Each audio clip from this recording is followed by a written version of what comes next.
Fala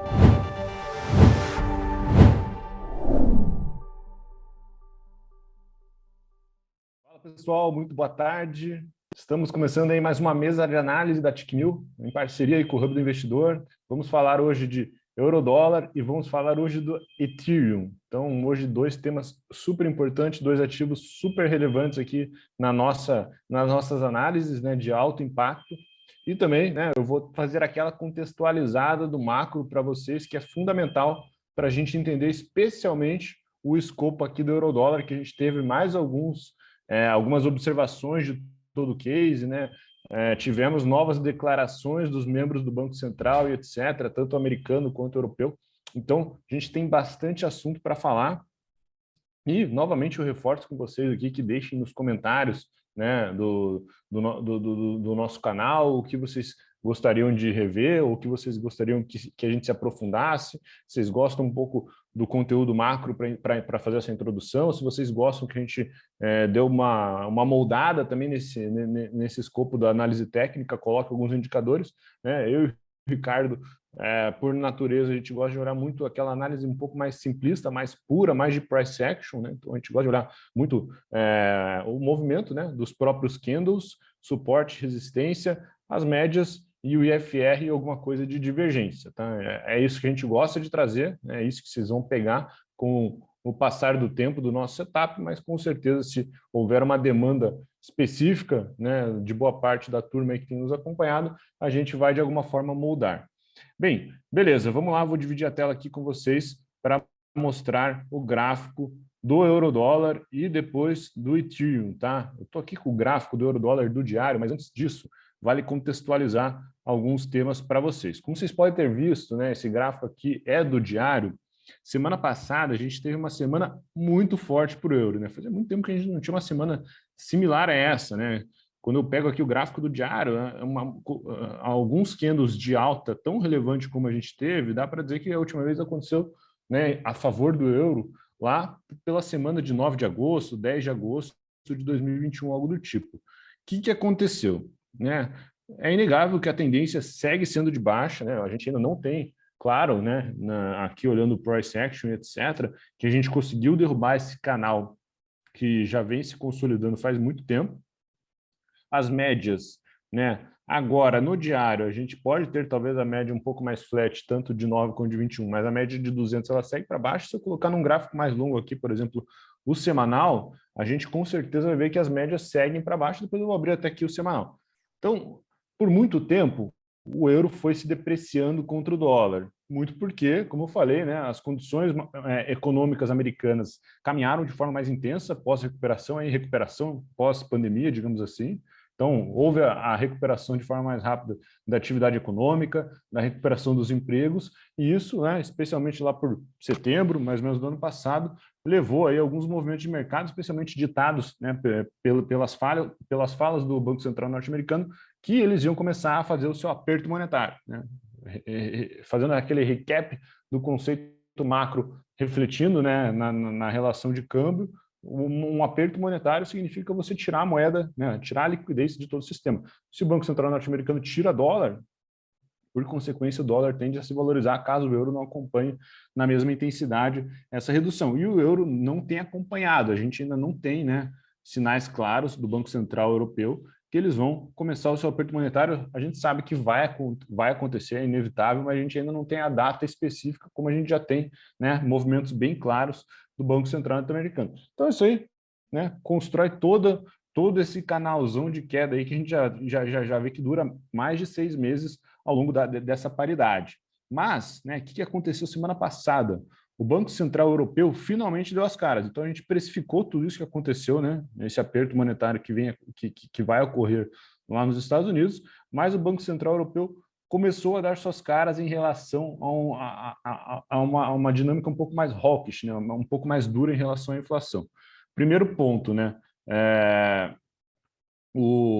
a pressão inflacionária da zona do euro também segue muito forte. A gente teve novas leituras de inflação na semana passada que seguiram provando essa tese, né? Então, poderia existir, né, parte do mercado que acreditava que talvez a inflação fosse começar a aliviar nessas primeiras leituras de ano em relação à zona do euro, mas isso não ocorreu. E ainda por cima, né, a pressão, especialmente falando de energia, está muito grande, né? A gente vê aí o preço do gás natural disparando, a gente vê os preços do petróleo, né, muito forte, etc. Então, ficou bem claro que ainda não tem nenhuma clareza a respeito que essa inflação vai de fato aliviar lá na Europa.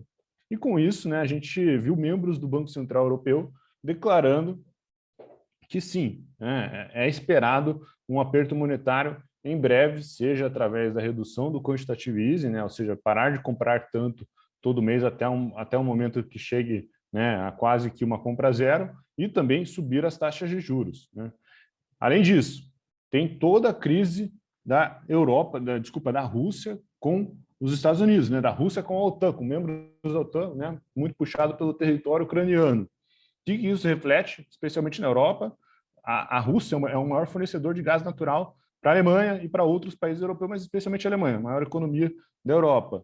A Rússia, né, se caso seja sancionada por membros da OTAN, pelo G7, pelos Estados Unidos, de alguma forma, ela já deixou meio que claro, né, meio nas entrelinhas, que ela vai lá e fecha novamente a torneira da vazão do gás natural para a Alemanha, e com isso, novamente, o preço da energia na Europa dispara. Então, existem pressões inflacionárias, como a gente sabe, mas que ficaram ainda mais intensas com o passar da última semana. E aí, né, o mercado hoje já está precificando, a gente viu inclusive nos yields, quando você pega, por exemplo, até yield do Banco Central do Japão, da economia japonesa, já começou a dar sinais de alta, mas a gente pega yields aí de 2 anos, de 5 anos e de 10 anos dos títulos europeus ou de determinados países, de determinados tesouros por lá, a gente vê já que o mercado passa a precificar 2 aumentos de taxas para 2022 do Banco Central Europeu, né? Então, isso aí ficou claro a partir do momento quando começou a replicar esses rendimentos, o mercado entendeu, opa, parece que estamos vendo um sinal finalmente hawkish vindo do mercado europeu. E aí o euro foi lá e segurou, né, nesse suporte aqui que eu estou mostrando para vocês, que gira na casa do 1,11, 1,11 e 170, né, algo por ali, e foi até esse topo do canal de baixa, o que eu considero que ainda não está rompido, tá? Então, daí trazendo aqui para o gráfico, como vocês podem ver, a gente chegou a romper, né, o 1,14, 1,13 para o 1,14, mas esbarramos numa resistência clara que é 1,14,631. Esse 1,14,631 também havia tido um toque lá bem recente, até mais ou menos no final de dezembro, começo de janeiro. E agora, um mês e meio depois, a gente foi lá, tocou e recuamos novamente. Então, a gente pode estar vendo aqui um falso rompimento, tá? Ou seja, então, aconteceu, né? Por exemplo, a gente já teve alguns falsos rompimentos ao longo desse canalzão de baixa, que vem consolidado faz muito tempo, e caso a gente não vença esse 1,14,630, mais ou menos, né, que é essa resistência que eu tracei em azulzinho aqui para vocês, a gente pode voltar a ter uma tendência de baixa, né, na verdade, reafirmar a tendência de baixa para essa paridade, e com isso, né, provavelmente a gente pode pelo menos fazer algum alvo no meio desse canal, né, próximo ao reencontro das médias, o que não seria nenhum absurdo caso alguém esteja olhando uma venda, sendo que o alvo final provavelmente seria, né, no fundo desse suporte, que a gente já ficou bem claro, né, ficou bem delimitado no diário, que vocês podem ver que fez inclusive um fundo duplo, né, fez um fundinho duplo ali. A gente pode ver que ele passa hoje no 1,11, 1,11 baixo, algo assim, inclusive é parte dessa LTB de baixa inferior aqui do nosso canal de baixa, tá? Então, seria um pouco esse o cenário, né? Estamos sim uma tendência de longo prazo de baixa para a paridade dólar e euro, apesar que tivemos uma semana estelar para o euro, né? Ele se valorizou como ele nunca se valorizou semanalmente, fazia muito tempo, muito puxado por esse tom mais rock do Banco Central Europeu, mas a gente teve alguns testes que por hora foram negativos, né, que eram muito importantes, que era esse 1,14 e era esse topo desse canal. Caso a gente não vença, né, e acho que provavelmente o próximo pregão, né, ou os 2 próximos pregões são chaves para essa leitura, a gente deve recuar pelo menos até metade do canal, para ir buscar esse 1,12 ou algo do tipo, né, próximo às médias hoje de 9,21, e caso a gente ainda não se segure por ali, a gente pode ver, né, a gente voltando para esse suportezão grande que está no 1,11 170. Lembrando que o que também deu um banho de água gelada nessa alta final aí do euro, especialmente aqui nesses últimos pregões, vocês viram que fecharam no negativo, foi que a gente teve leitura de emprego nos Estados Unidos na última sexta-feira e veio bastante positivo, veio muito forte, mostrando que provavelmente, né, se o Banco Central norte-americano vai estar relativamente confortável de seguir com o seu aperto monetário, dado que as condições de emprego estão bastante aquecidas nos Estados Unidos. Jogando um pouquinho aqui para vocês, né, só para fazer o último seja aqui do euro-dólar, lembra que eu falei do semanal? Semanal, né, um gráfico de longo prazo, né, e aqui é inegável que a gente vê, independente desse super candle positivo, é inegável a gente ver aqui, né, que a tendência segue sendo de baixo. A gente não tem ainda médias apontando para cima, né? A gente tem aí todas apontando para baixo, seja de 200, seja de 9 ou seja de 21, né? No máximo a pontinha ela vai estar um pouco para cima, mas ainda o movimento direcional dela é definitivamente para baixo, né? O mesmo canalzão segue muito forte, sendo que a gente agora está voltando para dentro dele, né? Se essa semana a gente fechar no negativo, como eu falei, a gente vai voltar para dentro do canal e vai ter caracterizado como um falso rompimento anterior. A semana foi sim muito forte, né? Ó, peguem aqui, né? É um candle gigante que ele basicamente atravessa o canal inteiro. Estávamos no fundo do canal, fomos até o topo do canal. E quando você pega aqui todo o histórico, né? Desde 2020, acho que só foi ali pós aquela volatilidade grande do crash do Covid, mas depois disso a gente não teve nenhuma semana do tipo. Ou seja, né? Caracterizando novamente, trazendo para o macro, isso caracteriza muito que tivemos finalmente sinais mais hawk vindo da Europa, né? E isso também passou a ser precificado nas curvas de juros futuro dos títulos de tesouro por lá. Bem, euro-dólar, acho que era isso, né? Como eu falei, eu acho que a gente pode estar sim vendo um falso rompimento aqui desse canal. Eu colocaria, né, no diário e poderíamos aí enxergar através dos nossos estudos de forma bem técnica aqui, que a gente poderia, né, para caso a gente tivesse um movimento de venda, fazer um primeiro alvo aí nessas médias, depois até talvez buscar novamente esse fundo de canal, e daí já conectando com o macro, acho sim que os Estados Unidos vai seguir com esse discurso bastante hawk, o que deve novamente trazer valorização para o dólar e desvalorização para o euro. Beleza, vamos falar um pouco de criptoativos. Falar do Ethereum, eu ainda não falei de criptoativo com vocês aqui, acho que os últimos tanto closing call quanto morning call, que a gente teve alguma análise cripto, foi tocado pelo Ricardo ou pelo Alexandre. Para quem não sabe, né, eu sou analista de criptoativos aqui na nossa casa de análise. Eu acompanho bastante esse mercado, então também tem bastante contexto macro por aqui. E o que é interessante, na minha visão, né, algo bem particular, é que os criptoativos eles também têm um price action muito interessante. Às vezes a gente consegue até ter uma assertividade maior quando a gente faz análise técnica das criptos com os ativos tradicionais. Então, eu acho bastante interessante a gente fazer os estudos por aqui com criptoativos, trazendo também um pouquinho de macro antes de a gente começar a olhar o gráfico. A gente teve até então, né, um sell-off grande de cripto em 2022, né? Se pegar o Bitcoin, por exemplo, ele ainda cai. Se não estou enganado, 10% mais ou menos nesses atuais níveis. Eu estou gravando o vídeo porque criptomercado é 24/7, né? Então, o Bitcoin está caindo mais ou menos 10% no ano, se não estou enganado, né? Vídeo do dia 8/2 às 18 horas. A Ethereum deve estar caindo algo próximo e a gente, então, ainda tem, né, olhando no longo prazo, a gente ainda tem, sim, um mercado que não se estabilizou da queda recente. Só que a queda foi bastante intensa, né? Então, quando você pega o fundo, né, quem comprou o fundo, por exemplo, no Bitcoin a 32 mil dólares ou a Ethereum a 2.100, já pegou aí trades de quase 20%, né? Até mais, se não estou enganado, né? Mais ou menos isso. Então, a volatilidade aqui é um pouco diferente quando a gente fala de criptativos, né? Quando a gente falou de euro-dólar, quem pegou o fundo ali do canal e fez um trade relevante, fez algo próximo de 2, 3, 5%. Aqui é sempre vezes 2, vezes 3. Então, tem trades aqui que, seja nas large caps, que a gente gosta de dizer, que são talvez as moedas menos voláteis, como Bitcoin e Ethereum, já tem trades aí de 10, 20% na mesa ao longo desse ano. Então, a volatilidade é mais intensa. Daí também aqui fazendo o disclaimer da gestão de risco, né?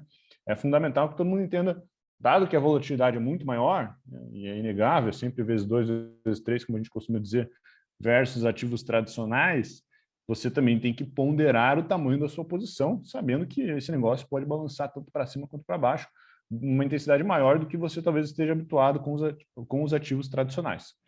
Beleza, então teve o sell-off. Por que aconteceu o sell-off? O mercado entende que existe uma correlação atual, e eu não sei se essa narrativa vai durar por muito tempo, mas a narrativa atual é que sell-off e volatilidade em ações de tecnologia, em ações de elevadas taxas de crescimento no seu valuation, como, por exemplo, as ações que compõem a Nasdaq, né? Elas normalmente têm níveis maiores de crescimento implícito dentro dos seus valuations por lá. O mercado está entendendo que aconteceu uma queda lá um pouco maior, isso tem refletido nos criptoativos. Então, meio que estão tratando aí dentro de uma cesta similar as criptos com ações de elevadas taxas de crescimento, as ações growth ou ditas como ainda não geradoras de caixa, etc.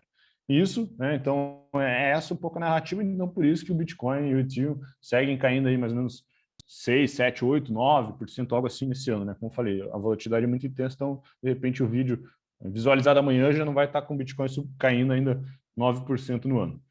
Tá bom? Então, é esse um pouco do contexto macro, né? A partir do momento que a gente vê um ensaio de recuperação nas bolsas de tecnologia, a gente deve ver também por aqui, no mundo cripto, mas as bolsas de tecnologia ainda não se recuperaram, né? Elas ainda estão, né, com cara, com tendência, como a gente passa aqui com vocês também, o índice Nasdaq, elas ainda estão com cara de queda, mas, por outro lado, as últimas 2 semanas se mostraram positivo para os criptoativos, como está na tela aqui com vocês.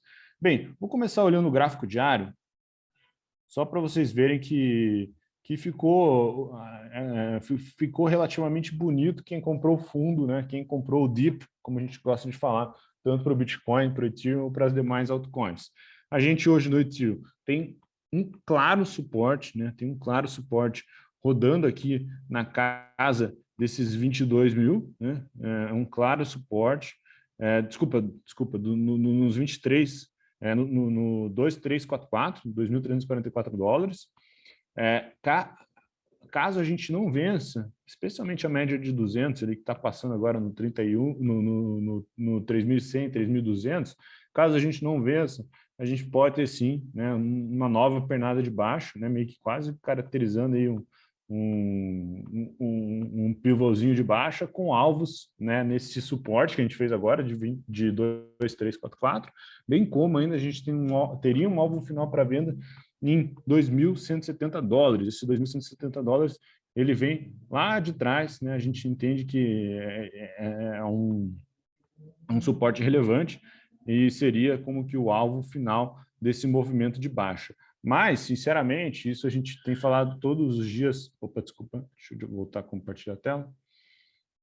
Como a gente tem falado direto, né, por aí, que a gente entende, a gente tem uma visão que o pior se passou aí nesse inverno cripto, pelo menos nesse começo de ano, né? Tem muita coisa para acontecer, a volatilidade é muito grande, mas talvez a gente veja alguma lateralização, especialmente porque o negócio subiu muito rápido, né? Então, hoje, veria o Ethereum sofrendo para passar talvez esses 3.350, né, que hoje passa a média de 200, mas também acho que seguraria entre esse embolado aqui de média de 9 e 21, né? Algo próximo de 2.900, 2.800, tá? Então, acho que devemos, né, próxima vez que eu vier com leitura de Ethereum aqui, a gente pode recapitular, vou até deixar marcado aqui, ó, vou colocar no gráfico, inserir formas, um retângulozinho, meio que nesse caixote que eu acho que a gente pode ver, tá? Então, esse é algo do tipo aqui, ó, mais ou menos rodando essas regiões do 3.100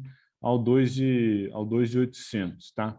Bem, mas como vocês podem ver, né, no gráfico do diário ficou bonito, né? A gente fez um belo de um fundo duplo lá no DIP, quem comprou o DIP, como a gente gosta de falar no mercado cripto também, fez um trade já gigantesco, e agora, né, hoje o pregão aí não está tão positivo, o dia não está tão positivo para Ethereum, pode ser uma realização natural, sim, né, mas eu acho que a gente talvez encontre um pouquinho de dificuldade agora para vencer esses 3.300, 3.200, porque, de fato, né, andar 20% ou mais em poucos dias, inevitavelmente, em algum momento, entra uma força vendedora. Quando eu trago para o 4 horas, fica até mais claro, né? O fundinho 4 horas é que, pô, você pegar fundo duplo e topo duplo ali é algo bem pontual, né? Porque acontece toda hora e tal, muito price action muito intenso, mas mesmo assim, também essa leitura de fundo duplo se confirma aqui para a gente, né? A gente pegou lá no 270 um baita, né, de um fundo duplo. Quem pegou ali depois viu o suporte acontecendo por inúmeros testes, esse suporte que eu deixei marcado em azul aqui de quase 2.300,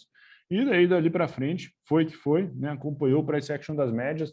Não estamos ainda nem no 4 horas, nem no diário, com índices de sobrevenda, então o IFR aqui ele está abaixo de 70 no diário. No 4 horas um pouquinho mais esticado, chegou a entrar na sobrevenda, como vocês podem ver, olha que legal, como que ele respeita o IFR, né, bateu sobrevenda, ele deu uma realizada e voltou para dentro do intervalo, né, entre 70 e 30, um pouco próximo, mas novamente os candles estão relativamente próximo das médias, não me parece estar esticado, só acredito mesmo que a gente deve ter, talvez nos próximos dias, essa lateralização do ativo entre 2.200 e 3.100.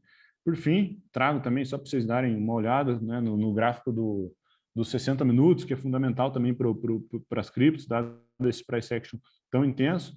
Novamente, médias curtas bem próximas, né? Não temos também sobrevenda nem sobrecompra no IFR, né? Então um gráfico relativamente bonito, e aquele fundo duplo, de fato, ficou muito bonito mesmo, né? Ficou bem didático de livro no 270, pegando aí um trade muito comprido, muito longo. Bem, era isso, contextualizamos aí o macro para vocês, né? Pela primeira vez aí, depois de muito tempo, parece que a gente viu um tom mais rock, e também vimos aí títulos do Tesouro, lá dos tesouros europeus, né, dando uma empinada para cima e o mercado precificando duas altas já para 2022, e isso fez aí o euro-dólar dar um tiro, mas acho que, né, falando de rock, o Banco Central americano segue sendo mais rock, vai apertar, até porque os números de emprego foram muito intensos por lá. Então, acredito, vamos falar no próximo momento, que a gente pode vir aí para um meio de canal e depois até para um fundo de canal, entrando novamente uma força vendedora no euro. E nas criptos, né, volatilidade intensa, façam aí o controle do position size, etc. Acredito um pouco em lateralização de Bitcoin e Ethereum para os próximos dias, dado que a gente já viu aí uma arrancada muito forte nos últimos 15 dias. Beleza? Sigam nos acompanhando por aqui, deixem o seu like no vídeo, compartilhem com amigos, né? Se inscrevam no canal, tem tudo aquele... A gente com certeza vai ter a gente tem um projeto muito grande, né, de entregar conteúdo aqui para vocês, a gente precisa estar conectado, estar próximo, para saber o quanto que vocês querem ouvir, sobre o que vocês querem ouvir, etc. Beleza? Uma boa noite e amanhã estamos de volta. Um abraço.